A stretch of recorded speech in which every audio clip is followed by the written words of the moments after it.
而家咧，如果再同大家講翻啲新冠嘅病情咧，就好似有啲過時，但係我哋就唔好忘記，其實新冠嗰個後遺症咧，真係唔係講笑。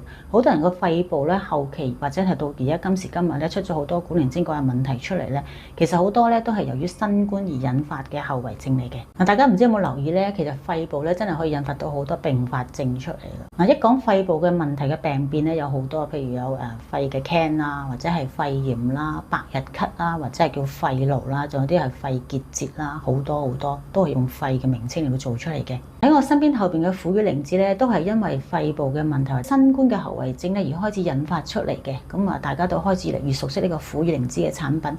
咁其實苦與靈芝嘅產品喺邊度流傳翻入嚟嘅咧？嚴講可能大家真係唔知啊。苦與靈芝咧其實係馬來西亞嘅獨有一個產品嚟嘅，佢係一啲歷史性嘅治療咳嗽或者係強翻肺嗰個秘方嚟嘅。特別喺呢幾年咧，特別多人注意到咧，咁都可以多謝下馬來西亞前首相馬哈蒂爾啊，因為咧其實佢都係一個西醫嚟嘅，咁佢自己係西醫啊，講得直接啲叫做能醫不自醫咯好。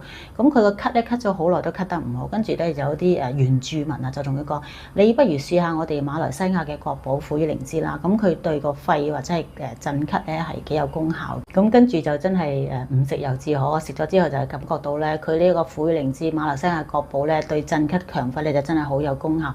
咁如是者因為佢覺得呢個產品特別好啊，所以佢就好着重咁樣推介呢個產品，而且咧仲注資埋入去呢一間Tigers 嘅苦與靈芝嘅製造商嘅公司裏邊啦，因為佢都好想將呢個馬來西亞嘅國寶咧將佢廣傳於世嘅。Tigers 咧佢除咗係成人嘅苦與靈芝之外啦，咁佢都有兒童嘅苦與靈芝咀嚼片啦，咁俾小朋友咬下咬下咁當糖仔食咧，咁都可以增強翻佢嗰個肺嗰個健康。咁通常咧，如果我建議朋友食嘅話咧，我就一定會建議佢將個牛樟芝咧做一個打底先嘅。後邊啡色呢盒咧就牛樟芝，咁佢裏邊咧有少量嘅苦與靈芝同埋有少量嘅冬蟲夏草喺裏邊。牛樟芝裏邊咧佢就基本上做咗個護肝強腎同埋強肺嘅基本功效先。咁但係如果有啲朋友佢真係再針對性咁樣要保護翻個肺嘅話咧，我就一定會建議佢一定加埋嗰個苦與靈芝喺裏邊嘅。如果我出差啊，咁一定會帶住隨身嘅三寶啦。咁例如就係個牛樟芝啦，同埋嗰個苦與靈芝，我就一定會帶。咁仲有就係嗰個沉香噴霧啦，咁淨化啲酒店嘅房間。咁仲有嗰個 Q10 膚底油，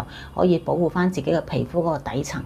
因為今次出差咧，咁有小朋友喺度啊，咁所以帶埋兒童嘅咀嚼片、苦與靈芝咀嚼片咧，咁就更加穩陣啦。呢兩支咧就係 Tigers 嘅苦與靈芝兒童嘅咀嚼片。呢支橙味嘅咧，咁佢就有維他命 C 喺裏邊啦，咁同埋佢加咗沙棘就可以保護眼睛。咁而家呢一支咧，隔離呢支咧就係有可粉喺裏邊啦，咁即係朱古力味啦。咁佢又加埋海藻鈣，咁就可以加強埋嗰個鈣質嘅吸收，保護牙齒健康。有陣時我哋大人咧講得實際啲啊，小朋友健康活潑嘅話咧，其實我哋真係慳咗唔少功夫噶。苦與靈芝呢兩款我哋都係做緊代理嘅。咁呢款就係 Tigers 啦，咁比較出名啲，因為佢係有機同埋馬哈蒂爾喺後邊啊嘛，係咪？咁另外呢款咧就係 AFS 啊，咁佢呢個苦與靈芝咧就係喺室內裏邊培植啦，咁就移咗佢去山林裏邊咧等佢自然生長嘅。咁選擇咧就悉隨尊便啦，因為兩款嘅效果咧都係唔錯嘅。咁最主要一樣嘢就係話咧，呢兩盒嘅苦與靈芝咧，佢裏邊咧都係60粒嘅包裝啦。咁跟住就係每一粒裏邊咧都係有300 mg 嘅苦與靈芝嘅份量喺裏邊嘅。咁即係話佢冇溝任何嘅成分喺裏邊啦。咁即係100%嘅係苦與靈芝嚟㗎啦。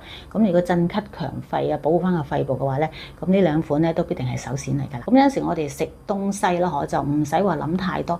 我哋諗翻我哋嘅幾千年嘅祖先裏邊嘅千古文化咧，就知道如果係唔得嘅話，一早就俾人淘汰咗啦，點會仲有幾千年嘅文化可以繼續食用呢？呢兩款咧都係沉香嘅噴霧嘅產品咯。咁呢款係沉香噴霧咧，就我哋噴身體啊，或者係噴空間可以淨化嗬。咁而呢一款咧就係沉香嘅精油啦。咁佢裏邊有 Q10 膚底油喺裏邊，可以保持翻個皮膚嗰個彈性啦。吸收得好好，最緊要一啲好有效嘅見證啊！咁有啲人啊，嗰啲皮膚裏邊或者係講個手部先啦。如果有好容易有嗰啲咁老人斑嗰啲咧，搽呢支咧好見效。你可以同你啲朋友對比翻咧，搽咗同冇搽咧，兩個手係兩回事嚟嘅。咁呢支嘅沉香噴霧嘅話咧，去旅行嘅家居必備，因為咧去旅行嘅話咧，喺啲酒店房間度噴下咧冇蝕底啊！就算自己平時瞓覺時噴喺枕頭邊咧，都會瞓得舒服啲。喺自己嘅辦公室啊、寫字樓啊，周圍噴下都好好多，同自己做一個好好嘅結界。呢兩款都係 Tigers 嘅產品嚟㗎嚇。牛樟芝啦，頭先你有講啦，牛樟芝裏邊有3種成分喺裏邊，主力係牛樟芝愛嚟護肝啦。咁裏邊就有冬蟲夏草嘅子實體。咁佢嘅子實體咧，冬蟲夏草子實體咧，佢係可以素食適宜嘅，因為佢唔係一條蟲嘅，佢係用佢